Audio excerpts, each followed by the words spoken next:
Hello, viewers, and welcome to Africa and Beyond Television Network. And this afternoon, let us talk about the journey of Advocate President Nelson Chamisa. Remember that in 1999, President Advocate Nelson Chamisa was there at the formation of the MDC, led by Morgan Tsvangirai. And from 1999, he stuck to Morgan Tsvangirai up to the year 2018, 14 February, when Morgan Tsvangirai passed on. Since then, the people of Zimbabwe entrusted Advocate Nelson Chamisa with the leadership of the opposition, and he became the new leader of the MDCT. Before he became the president of the MDCT, President Morgan Tsvangirai, together with the National Council of the MDC, they had agreed that Nelson Chamisa was supposed to be a vice president together with engineer Modzuri, and they became co-vice presidents to Thokozani Kupe. The view was to try and strike a balance and make sure that the opposition remains intact. And the idea was to leave Nelson Chamisa at the helm of the party, deputized by Engineer Mdzuri and Madam Thokozani Kupe. The two disagreed with such a move because they felt that they were more senior and they wanted to take over the leadership. But the people of Zimbabwe rejected that. And in 2018, Nelson Chamisa won the elections and a coup happened against him. We saw what happened on August 1, 2018 in the streets of Harare, where several people were shot dead and several were also injured by the military. And fast forward to 2019, power struggles started to happen within the MDC alliance, and that led to the removal of Advocate Nelson Chamisa through a court order. Fast forward to 2021, Advocate Nelson Chamisa abandoned the MDC alliance after the court had ordered that MDC alliance was non-existent and outlawed the Congress which happened in Gweru in 2019. And during that particular moment, Nelson Chamisa was left partyless, and he was left with nothing except the citizens. He then embarked on a journey where he started consultations across each and every province of Zimbabwe. He traveled all over the country and engaged the citizens on the way forward. And according to Lighthouse News Zimbabwe, on 11 October 2021, his motorcade was attacked in Manicaland during one of his consultations. This followed another attack which happened also in Masvingo province, area Yana Murinye. And during these conversations or consultations, the citizens told the President Advocate Nelson Chamisa to do away with MDC alliance, its structures and names. And people demanded a new party or a new movement. And the people said that they were tired with the politicians who do politics of the stomach, and do thorough vetting, get rid of party positions which were being abused. And they say that we need new leaders with people at heart. He got this mandate from the people of the Republic of Zimbabwe.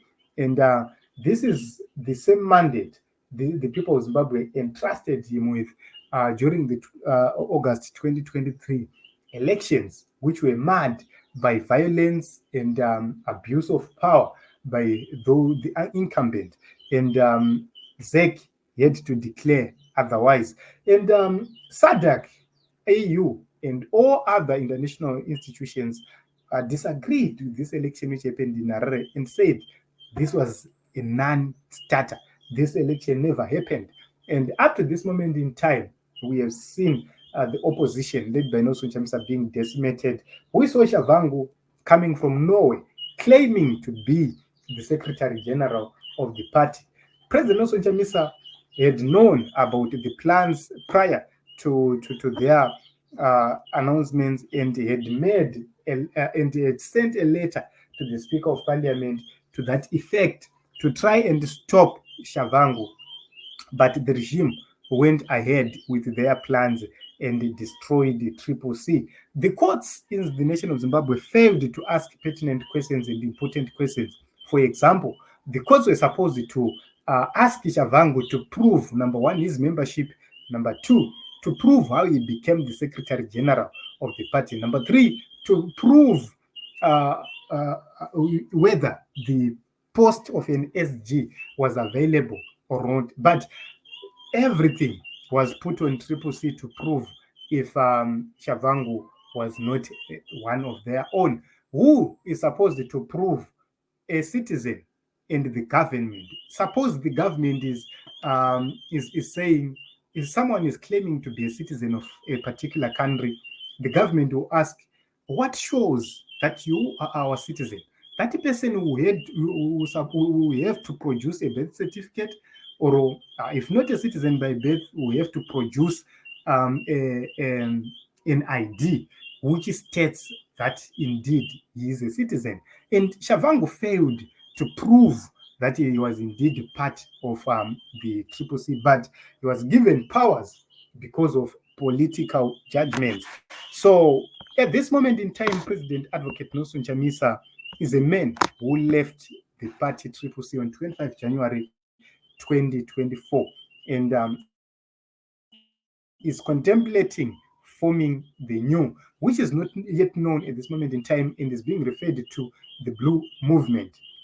And a lot is happening. There are several theories online which are being created to tarnish the image of President Nelson Chamisa, and several scandals are being worked and choreographed behind the scenes to make sure that they finish off Advocate Nelson Chamisa against all odds.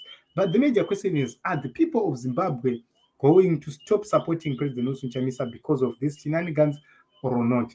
Personally, in my own view, I believe that the people of Zimbabwe need Nelson Chamisa, trust Nelson Chamisa, and will continue to stick around Advocate Nelson Chamisa. This was confirmed throughout the by-elections where his candidates were disqualified from contesting, and the Shavangu candidates, the ZANU-PF candidates, they all failed to garner reasonable votes, which would have concluded that President Nelson Chamisa's candidates would have lost the elections. There was no improvement on ZANU-PF side. There was nothing to show off from Shavangu's side. A clear testimony that if indeed Advocate Nelson Chamisa's candidates had contested, they were going to overwhelmingly win these elections. So right now, he remains a party leader without a party and a citizens leader with the citizens at heart. And a lot is happening. Will they manage to take him down? I doubt. My message to the people of Zimbabwe is, this is Nelson Chamisa's journey. Let us continue to support him. Let us continue to spread the message of love. Let us continue to disregard any negative news against President Nelson Chamisa. To those who believe change is coming to the nation of Zimbabwe, and before you all know it, you see yourself swimming in the pool of change. All which is happening right now, one day it will end and the people of Zimbabwe will rejoice.